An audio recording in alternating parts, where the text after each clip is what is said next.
Hoje vamos falar sobre João Acácio Pereira da Costa, conhecido como Bandido da Luz Vermelha.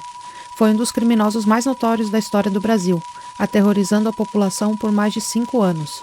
Sejam bem-vindos ao canal, aqui trazemos vídeos sobre temas criminais. Se você gostar do conteúdo, não se esqueça de se inscrever, deixar o like e compartilhar com aquela pessoa que também é fã desse tipo de assunto. Então vamos começar o vídeo de hoje.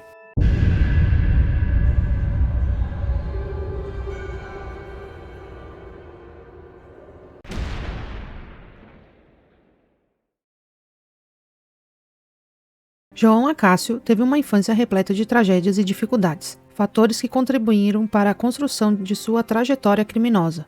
Nascido em 1942 em Joinville, Santa Catarina, perdeu os pais ainda na infância. Aos 4 anos, tornou-se órfão e, junto com seu irmão mais velho, foi enviado para viver sob os cuidados de um tio em um ambiente marcado por opressão e abusos. Segundo relatos do próprio Luz Vermelha, ele e seu irmão eram obrigados a realizar trabalhos forçados em troca de comida. O criminoso também afirmou que ambos foram vítimas de tortura física e psicológica, sendo alvo constante de agressões e humilhações. No entanto, essas alegações foram negadas pelo tio, que rejeitava qualquer acusação de maus tratos.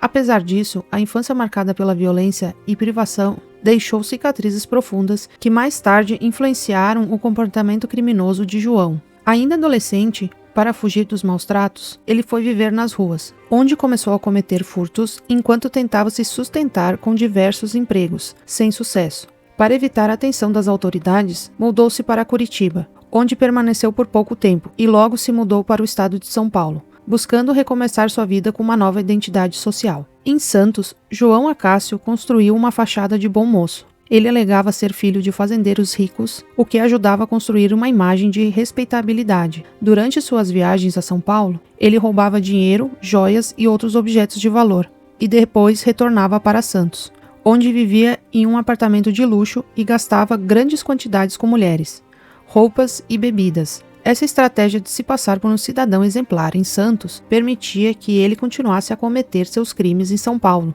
sem levantar suspeitas. Nos primeiros crimes, João Acácio se limitava a roubar joias e objetos de valor, rendendo as vítimas sem causar agressões físicas diretas. Ele deixava bilhetes e fazia comentários incomuns, como sugerir que as vítimas estivessem vestidas de certa maneira em possíveis futuros assaltos. Embora esses gestos parecessem, à primeira vista, inofensivos, eles causavam um impacto psicológico profundo nas vítimas e intensificavam o pânico geral. João Acácio utilizava estratégias engenhosas para despistar a polícia e semear confusão, o que tornava sua captura ainda mais difícil.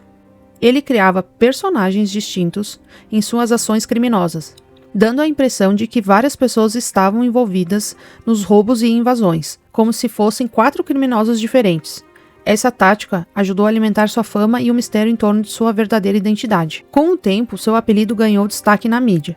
Inicialmente, ele foi chamado de O Bandido Incendiário, devido à prática de atear fogo nos corredores das casas invadidas. Esse ato gerava pânico, forçando os moradores a saírem apressadamente, o que facilitava o roubo, e por vezes confundia as vítimas, permitindo-lhe escapar com mais facilidade. Outro apelido que ganhou notoriedade foi o Bandido Mascarado, já que ele usava máscaras para esconder o rosto durante os crimes. Seu foco principal eram joias e outros objetos de alto valor, itens que roubava com grande habilidade e audácia. Ele também foi apelidado de O Bandido Macaco, devido ao uso de um macaco de carro para forçar as grades das janelas e portas. Essa técnica engenhosa demonstrava sua habilidade em improvisar ferramentas para facilitar seus roubos, tornando-o ainda mais difícil de ser capturado. Mais tarde, ele ficou amplamente conhecido como o Bandido da Luz Vermelha, seu apelido mais famoso, que surgiu devido ao uso de uma lanterna com um aro vermelho durante as invasões. Ele comprou essa lanterna na antiga loja de departamentos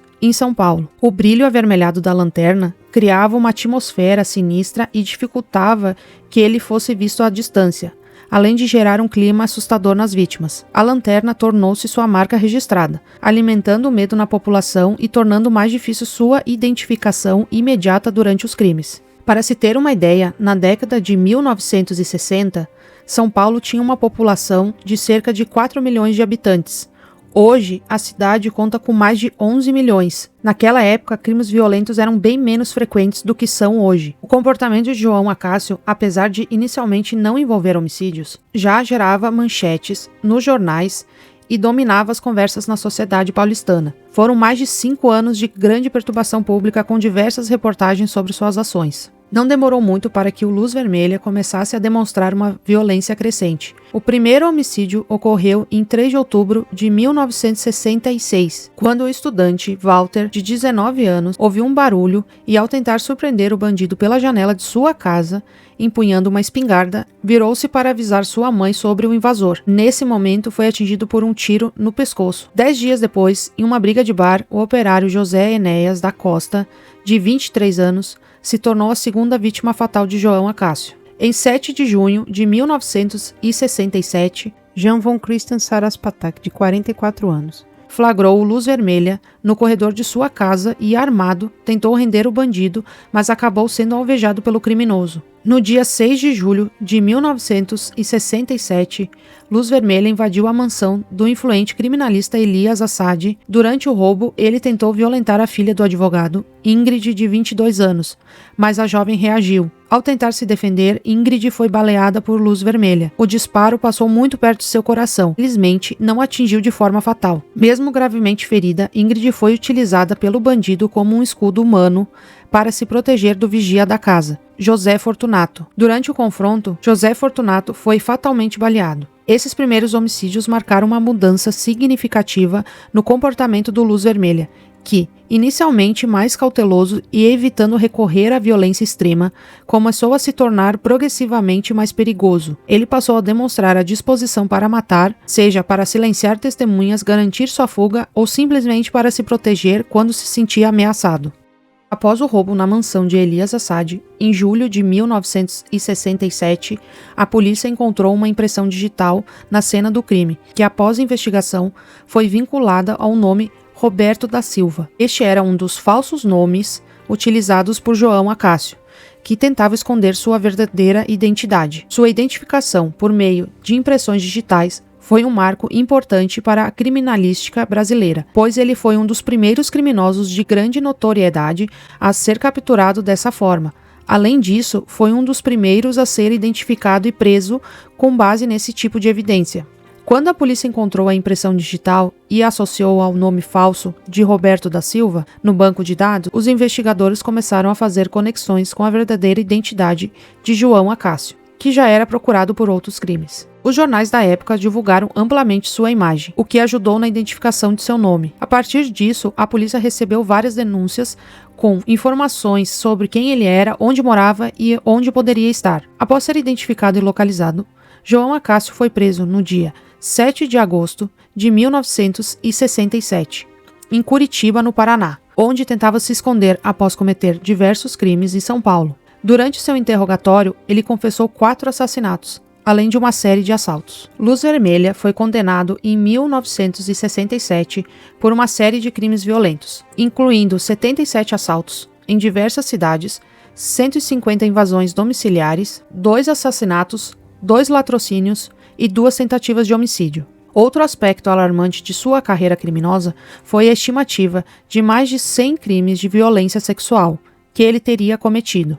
No entanto, a falta de denúncias formais dificultou a confirmação desses números. Isso é comum em casos de violência sexual, em que o medo, a vergonha ou a falta de apoio impedem as vítimas de buscar justiça, especialmente na época. Durante o cumprimento de sua pena, Luz Vermelha começou a demonstrar comportamentos indicativos de um possível transtorno mental. Após avaliações psiquiátricas, foi diagnosticado com esquizofrenia paranoide, o que levou sua transferência para um manicômio judiciário.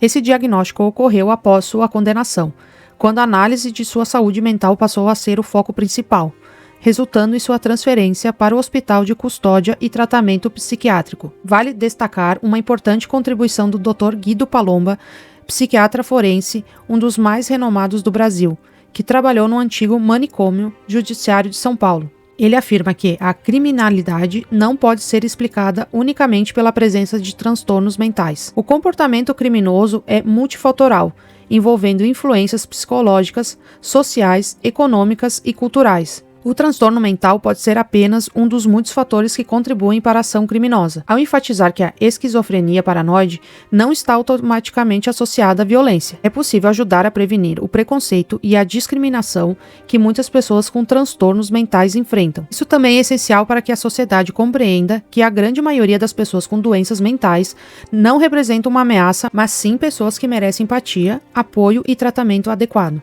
Após cumprir 30 anos de prisão, o bandido da luz vermelha foi libertado em 1997, em virtude da legislação brasileira da época, que estabelecia um limite de 30 anos de pena para os condenados, independentemente da quantidade de anos estipulada nas sentenças.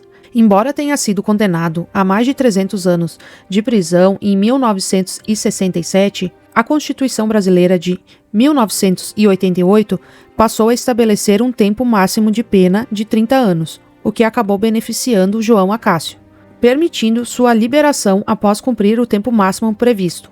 Antes de sua soltura, a Justiça recebeu um pedido liminar para evitar sua liberação, argumentando que ele ainda representava um risco à sociedade devido ao histórico de crimes violentos, como homicídios e assaltos. No entanto, apesar da liminar, novos laudos médicos realizados por psiquiatras foram necessários para avaliar a cessação de sua periculosidade.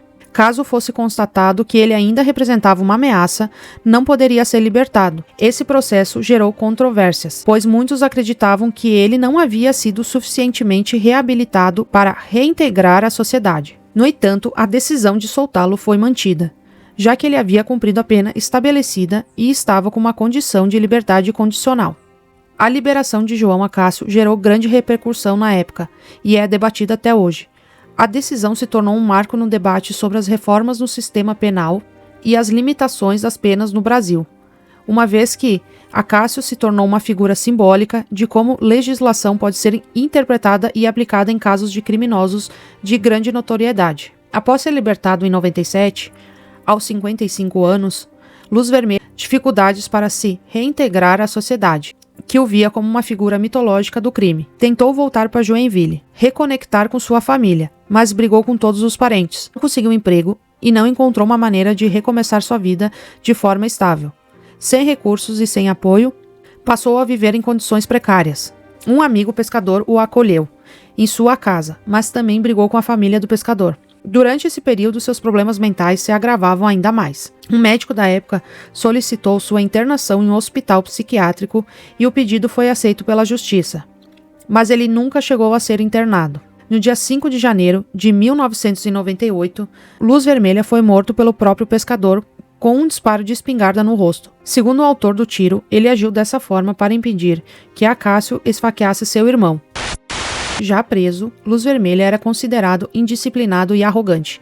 Por outro lado, era visto como um galã, atraindo um grande número de cartas de mulheres que desejavam se casar com ele. As mensagens seguiam um padrão, refletindo a crença de muitas delas de que poderiam mudar o criminoso. O Dr. Guido Palomba relatou que, em uma ocasião, Luz Vermelha pediu para conversar com o diretor do presídio, Paulo Faletti. Conhecedor da realidade do manicômio judiciário e das táticas manipulativas de alguns internos, o diretor respondeu: "Tudo bem, mas faz o seguinte, pede para a guarda trocar de roupa para ver se ele não está escondendo alguma coisa, uma arma, um estilete, qualquer coisa." João foi levado para a troca de roupa e em seguida conduzido à sala do diretor, onde medidas de segurança foram adotadas. A sala tinha uma mesa fixada ao chão e a cadeira do diretor ficava atrás, enquanto a cadeira de João Acácio estava colocada a uma distância segura. Ao ser recebido, Luz Vermelha se virou para o diretor e com grande audácia disse: "Olha, a sua guarda é uma porcaria.